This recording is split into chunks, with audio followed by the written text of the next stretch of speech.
स्वागत है आज के इस एक्सप्लेनर में। सीधे मुद्दे पर आते हैं। आज की चर्चा पाउलो कोएल्हो की उस मशहूर कहानी पर है जो दुनिया भर में करोड़ों लोगों को प्रेरित कर चुकी है। जी हां, हम बात कर रहे हैं दी अल्केमिस्ट की। ये कहानी है सैंटियागो की, एक ऐसा युवा चरवाहा जो स्पेन के एंडोलूसिया की खूबसूरत वादियों में अपनी भेड़ें चराता है। जिंदगी बिल्कुल सेट है, एकदम सुकून भरी। खुले आसमान के नीचे सोना, अपनी भेड़ों से बातें करना और बस अपनी धुन में रहना। लेकिन इस शांति में अचानक एक हलचल मचती है, एक सपना जो बार बार आता है। और यहीं से इस साधारण सी जिंदगी के पूरी तरह से बदल जाने की शुरुआत होती है। तो चलिए इसमें गहराई से उतरते हैं। इस सपने में सैंटियागो को दिखता है कि मिस्र के पिरामिडों के पास कोई बहुत बड़ा खजाना छिपा है। एक जिप्सी औरत भी उसे वहां जाने की सलाह देती है। लेकिन कहानी में टर्निंग पॉइंट तब आता है जब उसकी मुलाकात मेल्किसेडेक से होती है। ये एक रहस्यमयी बुजुर्ग हैं जो खुद को सलीम का राजा बताते हैं। वो सैंटियागो के मन की उलझन को समझते हुए एक बहुत ही गहरी बात कहते हैं। वो कहते हैं, दुनिया का सबसे बड़ा झूठ ये है कि एक समय के बाद इंसान अपनी जिंदगी का कंट्रोल खो देता है और सब कुछ किस्मत के भरोसे छूट जाता है। राजा के मुताबिक ये विचार पूरी तरह से गलत है। और यहीं से निकल कर आता है इस पूरी कहानी का सबसे कोर आइडिया, पर्सनल लेजेंड, यानी जिंदगी का असली मकसद, हमारे इस दुनिया में होने का कारण। राजा मेल्किसेडेक उसे समझाते हैं कि वो जो पिरामिडों और खजाने का सपना है ना, वही सैंटियागो का पर्सनल लेजेंड है। लेकिन सच तो यह है कि किसी भी बड़े सपने को हासिल करने की एक कीमत चुकानी ही पड़ती है। राजा उसे इस रास्ते पर आगे बढ़ने के लिए उसकी 10% भेड़ें मांग लेते हैं। देखा जाए तो ये एक आरामदायक जिंदगी और कंफर्ट जोन से बाहर निकलने का पहला और शायद सबसे भारी कदम था।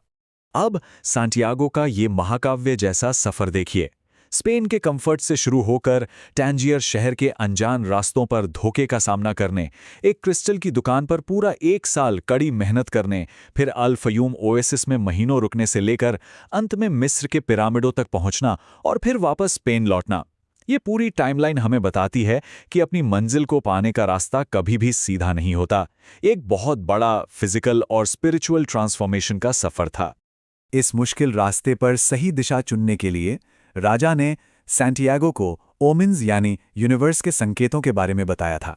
साथ ही उसे उरिम और थ्यूमिम नाम के 2 खास पत्थर भी दिए थे, एक पत्थर हाँ के लिए और एक ना के लिए। कॉन्सेप्ट बहुत सीधा है। जब कोई इंसान अपने असली मकसद की तरफ बढ़ता है तो कायनात उसे लगातार इशारे देती है, ओमिन्स देती है। जैसे अचानक बीच रास्ते में कोई तितली दिख जाना, ये कोई इत्तेफाक नहीं है। जरूरत है तो बस इन इशारों को गहराई से समझने की। अब सबसे अहम बात यह है कि सपनों के रास्ते में रुकावटें ना आएं, ऐसा तो हो ही नहीं सकता। जरा इस स्थिति की कल्पना की जाए। कोई इंसान अपनी सारी जमा पूंजी बेचकर एक अनजान अरबी शहर टैंजियर पहुंचे। वहां कोई जान पहचान ना हो और अचानक बाजार की भीड़ में कोई उसका भरोसा जीते और सारे पैसे लेकर रफू चक्कर हो जाए। बिल्कुल यही हुआ सैंटियागो के साथ। बिना एक पैसे के एक अनजान देश में। क्या यह महान सफर शुरू होने से पहले ही खत्म हो गया? जब इंसान पूरी तरह टूट चुका हो, दिल भारी हो और पास में सिर्फ वो 2 पत्थर बचे हों, तब क्या किया जाए? ठीक ऐसे वक्त में सैंटियागो को राजा की एक बहुत ही पावरफुल बात याद आती है। उसने सोचा था कि जब कोई इंसान किसी चीज को पूरे दिल से चाहता है तो पूरी कायनात उसे मिलाने की साजिश रचती है। बस इस एक थॉट ने उसे बिखरने से बचा लिया। इसी प्रेरणा ने उसे हार मानने से रोका और वो एक स्थानीय क्रिस्टल की दुकान पर गंदे क्रिस्टल साफ करने का काम मांगने चला गया। फिर क्या था, पूरे 1 साल तक उस क्रिस्टल की दुकान पर काम किया। कुछ नए आइडियाज लगाए, एक डिस्प्ले केस बनाया जिससे दुकान का बिजनेस बहुत तेजी से चमक उठा। 1 साल बाद पैसे भी इतने आ गए कि आराम से वापस स्पेन जाकर फिर से भेड़ें खरीदी जा सकती थीं। लेकिन यहां एक शब्द आता है, मकतूब। ये एक अरबी शब्द है जिसका मतलब है ये लिखा हुआ है। क्रिस्टल मर्चेंट की इस बात ने उसे एहसास दिलाया कि उसकी नियति जो पहले से तय है उसे तो पूरा होना ही है। और इसलिए कंफर्ट में लौटने के बजाय सैंटियागो ने रेगिस्तान पार करके मिस्र जाने का फैसला किया। अब कहानी का रुख मुड़ता है रेगिस्तान और प्यार की तरफ, जहां रेत के बीच यूनिवर्स की एक यूनिवर्सल भाषा छिपी है। सैंटियागो एक बड़े से काफिले के साथ खतरनाक सहारा रेगिस्तान को पार करने के लिए निकल पड़ता है। माहौल में बहुत टेंशन है क्योंकि वहां खूंखार कबीलों के बीच भयानक जंग छिड़ने वाली है। पर यह रेगिस्तान सिर्फ रेत और खतरे का ही प्रतीक नहीं है, बल्कि ये एक ऐसा स्कूल बनने वाला है जहां वो दुनिया की उस भाषा को गहराई से समझेगा जो हम सबको आपस में जोड़ती है। इसी काफिले में एक अंग्रेज से मुलाकात होती है जो बहुत सी किताबों में डूबा रहता है और एक असली कीमियागार यानी एल्केमिस्ट की तलाश में है। वो अंग्रेज एक बहुत ही दिलचस्प कॉन्सेप्ट शेयर करता है, सोल ऑफ द वर्ल्ड यानी दुनिया की आत्मा। ये एक ऐसी जादुई पॉजिटिव एनर्जी है जो इस ब्रह्मांड की हर छोटी बड़ी जीवित और निर्जीव चीज को आपस में कनेक्ट करती है। और इसका सिर्फ एक ही काम है, लगातार हर चीज को इवॉल्व करना, उसे पहले से बेहतर बनाना। ये हिस्सा थ्योरी और प्रैक्टिस के बीच का असली फर्क बहुत ही शानदार तरीके से खोलकर रख देता है। एक तरफ वो अंग्रेज है जिसने एलिक्सिर ऑफ लाइफ और धातुओं को सोने में बदलने वाले फिलॉसफर स्टोन पर दुनिया भर की किताबें पढ़ डाली, लेकिन फेल होने के डर से कभी कुछ प्रैक्टिकल किया ही नहीं। और दूसरी तरफ जब वो असली एल्केमिस्ट से मिलता है तो उसे कोई बड़ी जादुई थ्योरी नहीं मिलती। एल्केमिस्ट बस 3 शब्दों की प्रैक्टिकल सलाह देता है, जाकर ट्राई करो। असल ज्ञान तभी काम आता है जब डर को किनारे रखकर उस पर एक्शन लिया जाए। खैर, युद्ध के खतरे की वजह से काफिले को अल फयूम नाम के ओएसिस पर रुकना पड़ता है और यहीं एक कुएं के पास सैंटियागो की नज़र फातिमा पर पड़ती है। वो पल एकदम जादुई था। उसे पहली बार दुनिया की भाषा का बिना किसी मिलावट के एहसास होता है, एक ऐसी भाषा जिसे समझने के लिए किसी शब्द की ज़रूरत नहीं होती। ये वो गहराई है जहां 2 रूहें बिना कुछ कहे तुरंत जुड़ जाती हैं। और इसी एहसास के साथ सैंटियागो फातिमा के प्यार में पूरी तरह गिरफ्तार हो जाता है। प्यार में पड़ने के बाद अक्सर मन में ये ख्याल आता है ना कि सब कुछ छोड़कर यहीं बस जाया जाए। सैंटियागो ने भी यही सोचा कि पिरामिडों को छोड़कर ओएसिस में ही रुक जाए, लेकिन फातिमा वो एक बेहद समझदार और मजबूत इंसान है।